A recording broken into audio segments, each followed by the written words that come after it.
Hi friends, ఎలా ఉన్నారు? Welcome to Telugu GF channel. ఈరోజు మనం మాట్లాడకపోయే టాపిక్ మనం ఎక్కువగా వాడే గ్యాస్ సిలిండర్ల గురించి, దానిపైన ఉన్న లెటర్స్ గురించి, వాటి ఎక్స్పైర్ డేట్ గురించి ఈరోజు మనం తెలుసుకుందాం.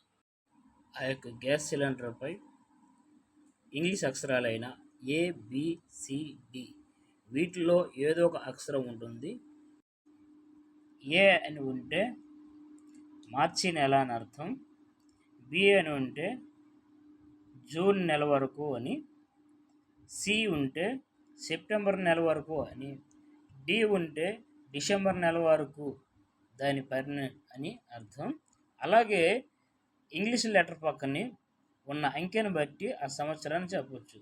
ఉదాహరణకు ఏ డాష్ అని ఉండి 25 అని ఉందనుకోండి,